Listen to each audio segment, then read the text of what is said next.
Hey folks, welcome to Calvin's Got Game. It is monthly mix-up time. It's time to do the video for April. Monthly mix-up. What is monthly mix-up? Well, it's where I tell you about the games I really enjoyed playing in the month of April and the games that were new to me that I played. And I have quite a few of them this last month. It was really a good month for me. I was able to slow down a little bit, even though I'm still working long hours, but I was able to take some time in the evening, spend time with my family, play some games, and enjoy them. And guys, I hope you're getting to enjoy some of your family as we're all kind of isolating and things of that nature. Whatever it is, whether you're cooking together, reading a story together, playing board games together, whatever it is that you enjoy doing, I hope that you're having that good time with your family at this point. All right, so let's get started. What are some of the games I really enjoyed playing in April?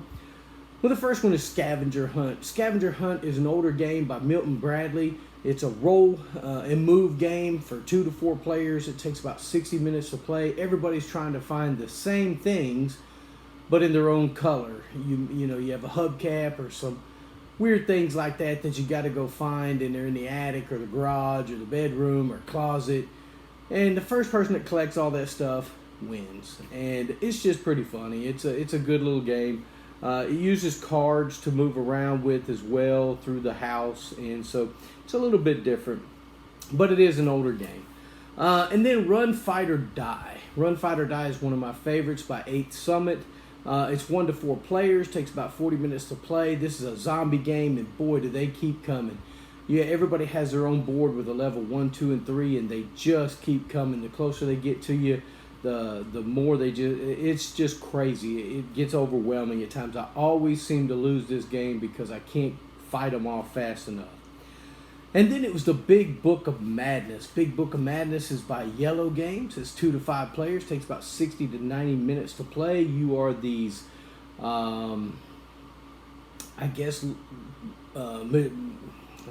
magic apprentice, magician apprentice, or whatever you want to call it, wizards, if you will. And you're young, and you were told not to go and open this book down in the basement or wherever it is.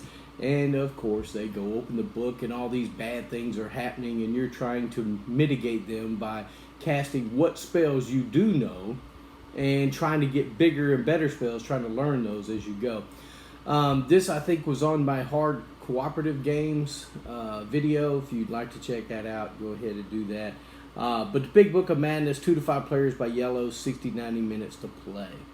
And then I played Dark Gothic, the deck building game. Dark Gothic, along with the Colonial Horror expansion, by Flying Frog, 2 to 6 players, takes about 45 minutes to play. I usually only play this with 2 players, just me and my wife. She really enjoys this game. This deck building gives you a lot more than just buying a kick or whatever. You know, there's just a lot more to it. You're fighting bad guys, you're fighting the villains, and you're fighting these little demon things that come through, and you're trying to keep so many cards from getting into this deck that if you get 10, you lose. So it's just a really fun deck builder for me. I enjoy this one a lot, and so does my wife. That's why we play it quite a bit. And that's why it's on my list for having as much fun as I do with it. She enjoys it. Then there's Grifters that I had a great time playing this last month. Grifters is by Indie Boards and Cards. 2 to 4 players, takes about 30 minutes to play. Guys, I really enjoy this game. You're trying to pull off capers, and you have these teams that you can send out I want to call them henchmen, bad guys, whatever they are.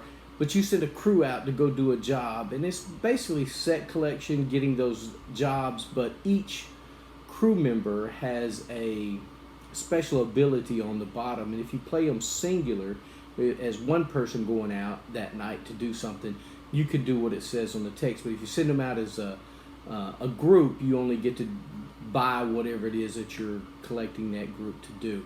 But each phase they're going through, it may take them, it's going to take them a few nights to do that, so you don't get those cards back in your hand for a while. Such a great game. I really enjoy it. Grifters by Indie Boards and Cards. 2 to 4 players, takes about 30 minutes to play. Love it. And then there's Pina Pirata by Yellow. Another Yellow game on here. 2 to 6 players, 30 minutes. It's just a simple card shedding game, but it's got animals on it. You got penguins, tigers, walruses, rabbits, and they're all dressed as pirates. And you're trying to shed them, and there's 2 on each card. Some cards have just 1 character, and there's certain rules that you have to follow each game. There's at least 4 rules on the table, and you're trying to connect. You're trying to collect. When you win, you collect one of the little boards that has a part of an X on it, and you got to collect 4 of them to make the complete X. It's really a great little card shedding game. If you like Uno, this one is much better. It has a better system, better rules. It is just a really fun game. My kids like it, and we're always just throwing things down. Pirate or a tiger, walrus, because it's got both on the card. It's just really funny. We have a great time with it. That's Pina Pirata by Yellow Games. 2 to 6 players, 30 minutes to play. All right, so let's get down to the games that were new to me in April. I had Legendary Encounters Predator. This is by Upper Deck. For 1 to 5 players, takes about 45 minutes to play. It'd been a long time since I've seen the Predator movies. I think it came out in 1987, the first Predator. So it'd been a long time since I'd seen it, but we played the first movie that's in the box, which both movies are in the box. And I didn't really remember a whole lot about it, but I played through it. Still enjoyable, but I was like, I really don't know who these people are or what's going on. Just happened to be watching TV one night, scrolling through the channels, and what comes on?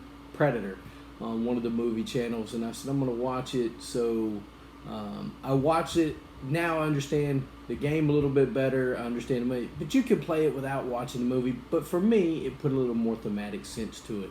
I didn't understand the whole get to the chopper thing in the base camp. But anyway, great movie, 1987. Believe me, it's not. It's a little cheesy for today's stuff, but I really enjoy it. It's a good movie, and the game is pretty good too. So that's Legendary Encounter Predator, Upper Deck, 1 to 5 players, 45 minutes to play. All right, so then I played Outpost Siberia by IDW. 2 to 6 players, 30 to 45 minutes. Okay. Here you're trying to survive in the outpost in Siberia for, I don't remember how many days it is or whatever it is, but it's difficult. It's hard to survive. And each person has a special ability, and you're trying to use cards for fighting. And if you use it one way, it's for a supply. If it's in the supplies, it's kind of you draw a couple cards, pick one, keep one, keep one or put one in the supply. And you're all working together. It's a fully cooperative game. And you need everybody's help in this game to survive because it's not easy. That's Outpost Siberia by IDW. 2 to 6 players, 30 to 45 minutes to play. Then I played Pandemic, Reign of Cthulhu by Z-Man by 2 to 4 players, 40 minutes to play. I love Pandemic. But I think I really like this Pandemic, Reign of Cthulhu better. I like the whole, I am in public health, and I do like the whole disease thing with Pandemic, but I also like the horror genre of games. I like the Cthulhu mythos, so this game was really good for me. I enjoyed it. I like the little figurines. It's just an enjoyable game. So I thought it was a really good game, but it does take it's the same concept as Pandemic, so it depends on which one you like better. But if you're like me, I own both. I really enjoyed both of them. So Pandemic, Reign of Cthulhu by Z-Man Games, 2 to 4 players, 40 minutes to play. Then I played Pearl Lands, just a small box game.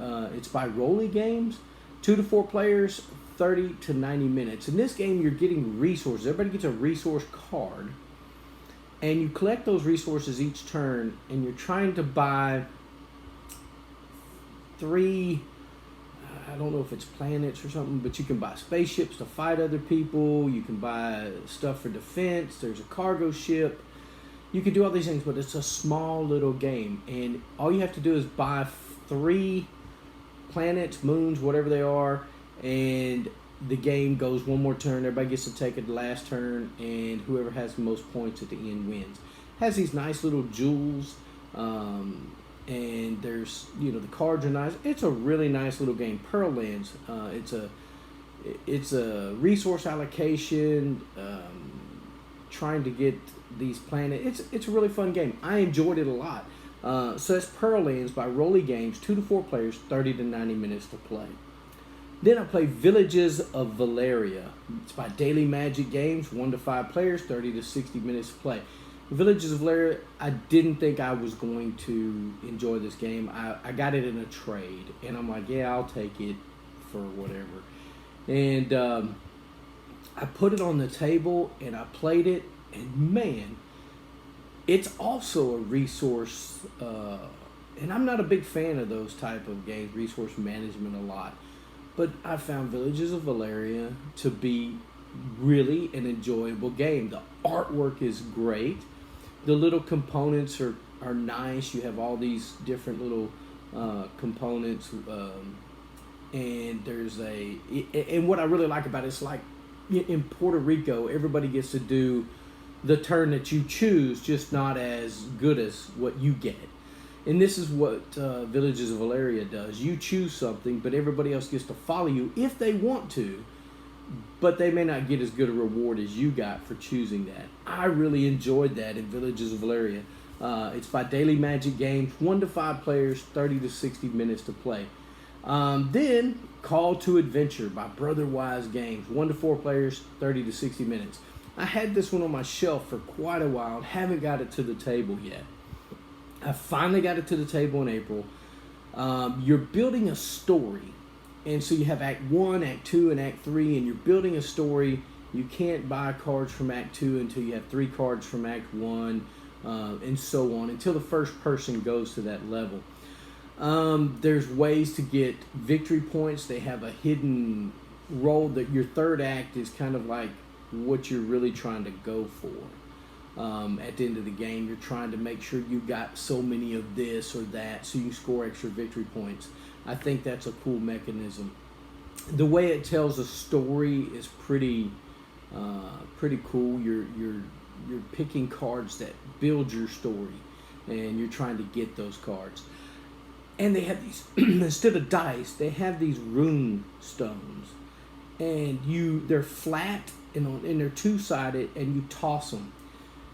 I really enjoy that. I didn't think that would be that fun or really that interesting.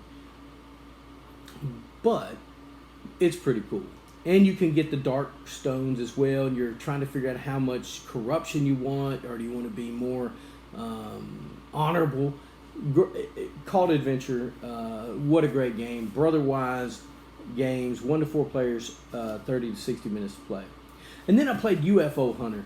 By Joe Magic Games, 3 to 6 players, 60 minutes. Guys, UFO Hunter, it was a small little box game. I was like, it might be okay. It was actually fun. I enjoyed it. I think it's got a lot of potential. It is a game probably not a lot of people have heard of. Not sure it's been that widely distributed. But UFO Hunter by Joe Magic Games, 3 to 6 players, takes about 60 minutes to play. Guys, that's what I enjoyed playing this in April, and that's what I played new in April. Guys, thank you for watching Calvin's Got Game. Remember, get a board game to the table, spend time with friends and family, and once again, thank you for watching Calvin's Got Game. Subscribe, and don't forget to click that bell.